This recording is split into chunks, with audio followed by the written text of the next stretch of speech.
Happy Wednesday, my favorite day of the week, because I get to have great conversations with absolutely incredible people. So before I introduce today's guest, of course, I really want to thank our founder, the Pursuit 365 founder, Miss Shelley Lynn Hughes, because without Shelley, of course, I wouldn't be able to be here having these incredible conversations. Also, too, it's important to thank our Talk Wednesday sponsor, Leanne Miles. Leanne, thank you so much for your generous support of these Talk Wednesdays. Without you, this wouldn't be possible. So thank you from the bottom of our hearts for this incredible opportunity. All right, I am so excited to introduce you to Helen Cole, who is our guest today. And I've had the pleasure of knowing Helen for, oh my gosh, probably close to 15 years now. It's crazy how time flies so fast. So Helen is doing some really interesting things, and I only know a little bit. So I'm really excited to kind of get into more of the layers and learning right along with you as to what Helen's up to. But Helen, you and I met, like I said, probably about 15 years ago at a local fundraising event. And at that time, you were working in the nonprofit sector. So you've clearly been on quite a journey through your career. So I'd love for you to sort of back this up. And, where did your business journey begin? Take us on the road with you. Because obviously there was more before I met you. So take us from there to where you and I met and then where you are today. Before I begin, Stephanie, I do want to say, I remember when I first encountered you, it was before a fundraiser when there was this crackerjack marketing woman who was promoting a local fishery. And I thought, who is this amazing woman? And I was fascinated by you. So you've had a wonderful career path as well. So a little bit about me. As you know, I'm Helen Cole, and I moved to Sarnia 24 years ago because I remarried. I married a Sarnia guy, which brought me here. But before that, I began my first career in municipal government, where I worked as a clerk treasurer at two small villages, which no longer exist because they were incorporated into larger communities. But that was how I first learned about municipal government. And for me, it was transformative because when I was young, I didn't really believe in myself. And my first husband, that was my escape, you might say. And I thought, as that whole Cinderella thing, you're being rescued and life is going to be wonderful ever after. Of course, as you grow up, you learn that maybe isn't necessarily the case. And I also discovered that despite the fact that I didn't believe in myself when I was young, I could achieve and I could learn. And I was absolutely on fire with that experience. And I just grabbed every learning opportunity with all the gusto I had. So I did 8 years in municipal government. And then I moved to a executive director position in St. Thomas. Along the way, I guess I really had not left municipal government, but I thought I had. And I decided to run for council. And usually when you run for council, there's a reason. Like there might be something you think you can change. You find out differently as you get involved. But I was elected and I served 3 terms on St. Thomas City Council. Then I remarried. Congratulations. That's incredible. I absolutely love municipal government. I absolutely love it. So I moved to Sarnia, and I was really fortunate to have a position for 14 years that I I loved working for the local nonprofit. I really felt like I was making a difference in people's lives and providing services that really were needed. I retired from there 10 years ago, 2013, I think. And really, I thought for me, anything to do with politics was done.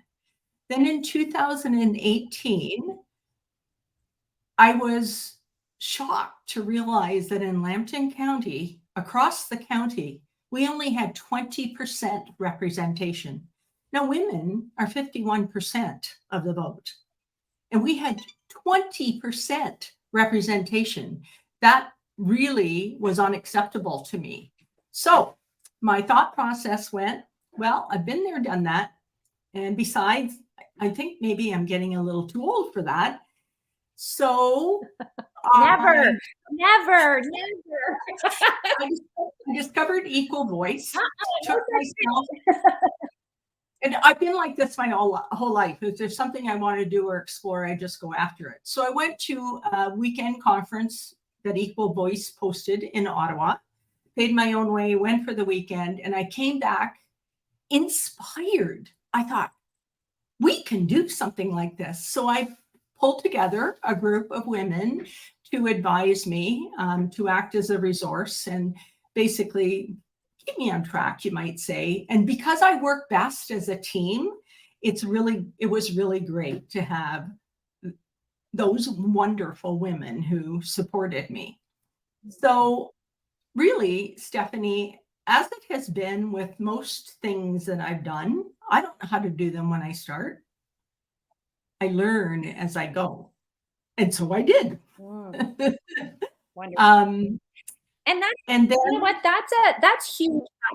That's a huge message, though. I think that really needs to be emphasized and highlighted, because I think that's a misconception that is out there a lot of the times, that people are like, but they feel like they have to know it all, or they have to have it all figured out. And that is not the case. And so I just want to really, really emphasize that. And especially it's realizing that there are incredible resources out there, people that want to help and uplift others. And the more we can link arms with one another, a rising tide lifts all ships. And I love that. I love that. I love that. Yes. And you're absolutely right. And I was going to touch on that because that has been my experience. That is what I learned over the last, I guess it's 4 years since I started the Gene Collective. Many women will say, oh, I don't know enough. I need to learn more. I can't do that. So fast forward to last year in 2022, I mentored or supported, some mentorship, some support, some encouragement, 20 women in Lambton County, 6 of whom got elected. And so that was absolutely inspiring, because before that I was thinking, well, I wasn't sure. I mean, I could see people on Facebook and I knew that they'd watched the videos, etc. But I really wasn't sure that it was having any kind of an impact. Well, I just had so much fun when these women started contacting me. For a while, I was having coffee 2 or 3 times a week. And again, I mean, I'd been a politician, but in those days, I was a politician from 1991 to 2000. In those days, it was a lot simpler to get elected. So I'm like, thank goodness I had these wonderful people who conducted workshops and did different things for me. So one of the things I did is I said, watch the videos. And then we started meeting and we had a all candidates training night, et cetera, which brings me forward to today. That told me there was a need for this. And so I decided I'm going to continue. And by the way, I should tell you that the Gene Collective is named after Jean McDougall, who was my very much loved mentor. She became my mother. And we met because I was on council, and she was really interested in women who wanted to be politicians or to encourage them. So I told her everything. She supported me in everything. She was an incredibly wise woman. And so it was perfect to name it after her. So because of that, even when I get discouraged, I can't give up because Jean's name's on it. So it's very, very That's meaningful to beautiful. me. That's beautiful. Oh, thank Yes, you. I Well, love that. I love that. I knew I there don't was some little connection to somebody. So I'm so glad, because that was going to be my next question is, what's the story behind the name? And I love that you chose the word collective. Because I think that really embodies, how, back to the, if we link arms and we lift one another up as a collective, we can do this together. So that's really, really special and powerful, Helen. And Thank what an you. incredible tribute to someone that was clearly an amazing woman. And her legacy is going to live on through you. Okay, so you piqued my interest when you had said that back when you were in politics, you said it was simpler to get elected then than it is today. So I'd love for you to unpack that a little bit more, because I'm sure I'm not the only one that was sort of like, what do you mean by that? Well, it seemed simpler to me when I look back from today. And part of the reason it may have seemed simple, and I need to touch on that for women who may be interested. I was a community persona, if you will. I was executive director of an organization that was featured often in the newspaper, etc. So I quickly became a well-known name. And it's almost unheard of for someone, mind you, I worked in Elgin County, but it's almost unheard of for someone to move to a community and get elected a year later, which is what I did. Okay. So Okay. the other reason I think it's was simpler is we didn't have all the distractions that we do now. There are also benefits, but it can be distracting. In those days, I did my thing, and I printed brochures. I developed my campaign program and knocked on doors, put up signs, etc. And I got elected. I now tell women they can't do it that quickly. If they're not known in the community, they need to spend, and that's why I have some workshops starting in the fall.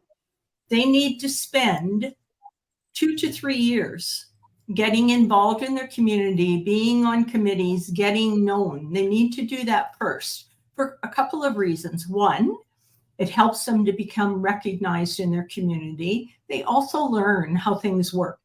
It's really, really important. So I've got a series, it's called 7 Steps to Winning, and it's on the Jean Collective website.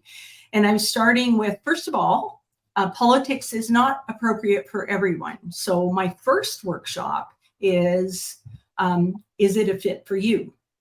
Then my second one is about defining your purpose, because you need to know what is important to you and what you stand for, because that's going to lay the groundwork for you in the future.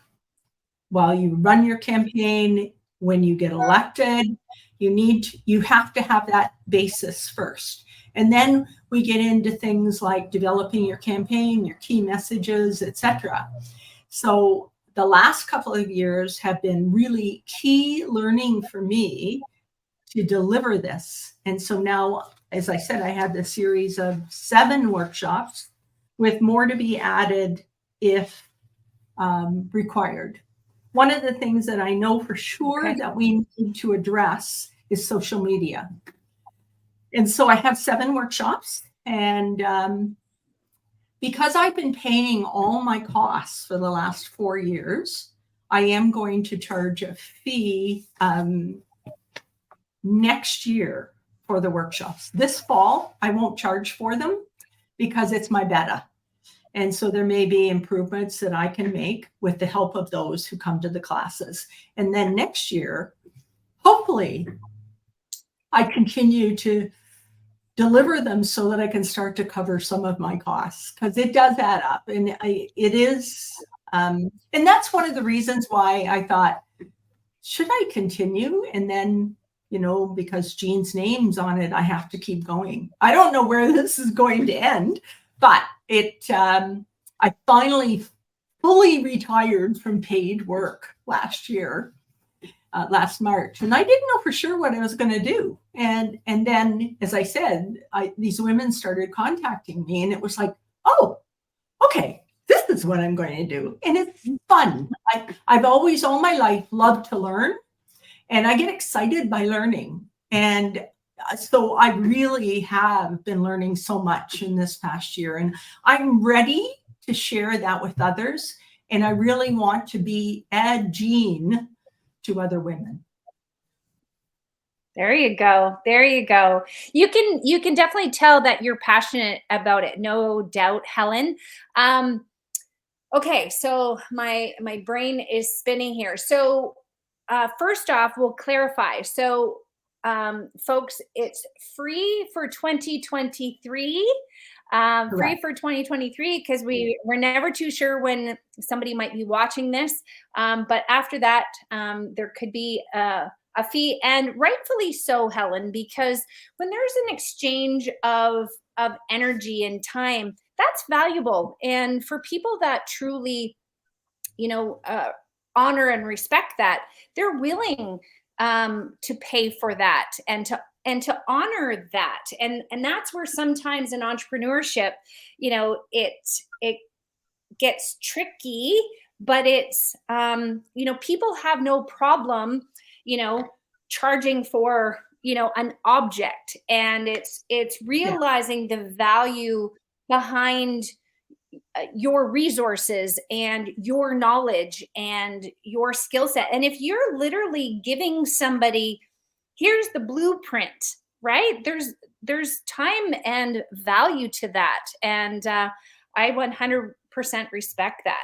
So just so I'm 100% clear. So basically, if I raised my hand and said, okay, I'm thinking about politics, but I don't know where to begin. So I would be your ideal client, so to speak.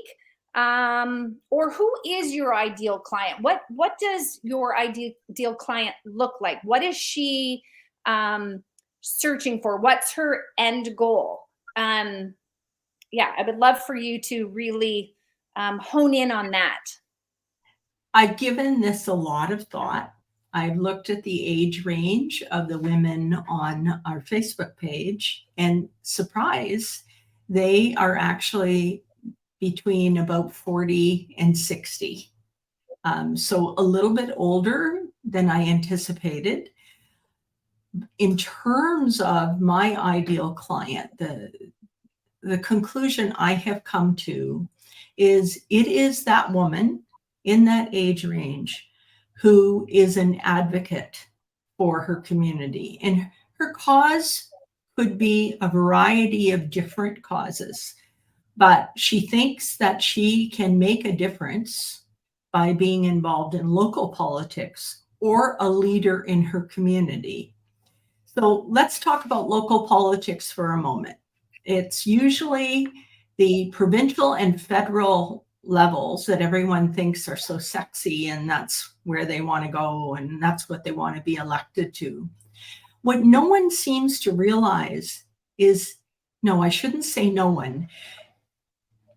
The perception is where you make a difference, but really it is at the local government level, because that's where you decide on the services that are delivered to your community. That's where you meet people on the street. Some of them may not always be really happy, but that's where you meet them on the street. That's where you listen to their concerns. That's where you try to take forward those concerns. This will sound crazy and people will say it is, but when I was a politician, it would take me 2 hours to get through the grocery store. And I loved it because I got to talk to all these people and they would share their stories with me. And it gave me a full composite picture of what was going on in the community and how I could take that. And some of my happiest moments, and I know it's not so much about me then, but in a way, it tells the story. Some of my happiest moments were when I was chair of planning. I chaired all the committees at one point or another. Our system was a little different in Elgin St. Thomas. But I chaired the planning committee at one time, and we had a really controversial development. And I facilitated that meeting and the concerns and coming to a resolution. And I really liked that kind of thing. People that decide to run for local government can have that same experience. They can make that difference in their community. There's a few here in Lambton County. Some are part of my group and had been politicians before, but continued and support me. And so I have listened and observed what goes on in the other communities, like the townships that surround Sarnia. So this isn't just about Sarnia, it's all of Lambton County. And I see the difference that those elected officials are making in their community. And anyone can do that. It takes work. It takes work like anything else. That's why you need to start your planning now. And you may go through the planning process and then you may think, this isn't for me. Great. But whatever you learn, this is what I've learned through my life. Whatever you learn, you can extrapolate that and use it in some other way. So I just highly recommend that anyone, if there's things that you think my voice needs to be heard, my experience needs to be used, then take a stab at it and try. One of the workshops that I will be offering is about fundraising. Because the huge shock for me was that women didn't realize how much it costs to run. And they didn't like to ask for money. You've got to get over that. You can't do this on your own. And a crazy thing that I did, thinking I was helping, well, I guess I did, but what a lot of work. I collected, I got quotes from all the printers, et cetera, for the cost of signs and brochures, et cetera, et cetera. And when I delivered those, they were really shocked at the cost. So fundraising is really, really important. So that is one of the workshops I will be on. Great tip. That's a great tip. That's a great 20 years. Well, how about for me? It's interesting because I said many years ago I moved away from our community and I was living on the West Coast, and I said that when I moved back that eventually I would run for Point Edward Council, but a few times over the last few years, people have approached and said, like, why don't you run? And my answer is always that my skin isn't thick enough. Like, I care too much what people think. And I always say until my skin gets thicker. So I don't know, what would you say, what would you say to me, Helen, in response to that? I hope your skin doesn't get thicker, because then that would mean you didn't care as much as you do. The trick there is that you need to be able to let go of that. I had a woman that would call me. We didn't have social media then, so she would call me all the time. And sometimes I'd be crying on the phone, but you have to let that go And that's where your purpose, your values become very important, so that you remain true to yourself. You know what's important to you, and you go back to that no matter how broken that skin gets. You go back to that. You know that you are doing the right thing and you're doing it for your community. And we will talk about some of that in the classes. So there you go. You know what? That was such a beautiful answer, and I think that will resonate so deeply with anybody that has this calling on their heart. And I think that sums up Helen Cole and the Gene Collective so beautifully. I just feel like that was a perfect mic drop moment, Helen. So beautiful. And I think that's really that that moment from your soapbox, so to speak, right? To empower women with, right? And to allow us to stay true to who we are and keep those soft, vulnerable parts of ourselves and not feel like we have to mask up, right. for the sake of community. And in saying that too, I really want to honor your vulnerability and your transparency at the beginning of this talk, because you shared some really personal things, and I would be I just didn't want that to get missed. I really wanted to make sure that got honored. So thank you for those deep shares, and for sharing so much of your heart and your passion with us. Okay, so folks, if politics is anywhere on your heart, Helen Cole is the woman for you. So Helen Cole is located here in Sarnia-Lambton. Her website is thegenecollective.ca.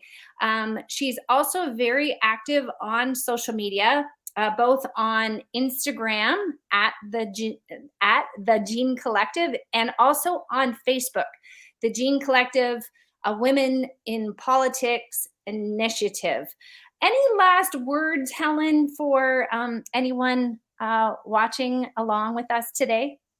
Oh, thank you, Stephanie. I do have a few. One, Oh, perfect.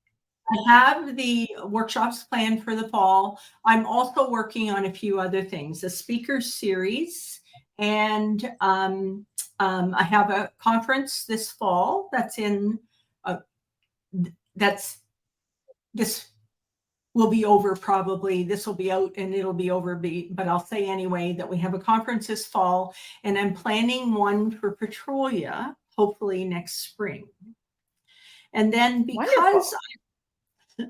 because of the experience I've had in the last couple of years with women, and I've learned that a lack of confidence is huge, and yet they may not be ready to talk about a life in politics.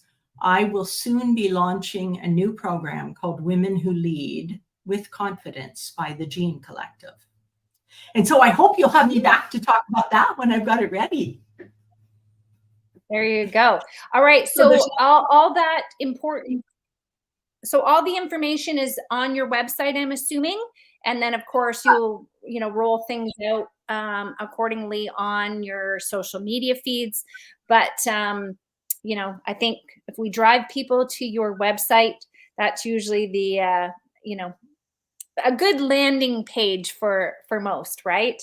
Helen, thank you so much for your time today. Thank you for empowering women, for helping them find their voice and step into their power in uplifting others and in making their communities, and as a result, our world, a much better place. It truly is a special gift, and I really honor that. So thank you, and keep doing amazing things. Thank you to everyone who is watching. Thank you to Shelley Lynn for this amazing opportunity for this Pursuit 365 project. And again, thank you to Leanne Miles for her incredible sponsorship of these Talk Wednesdays. Helen, thank you for being our guest today. Have a fantastic week, everybody, and we'll see you next Wednesday.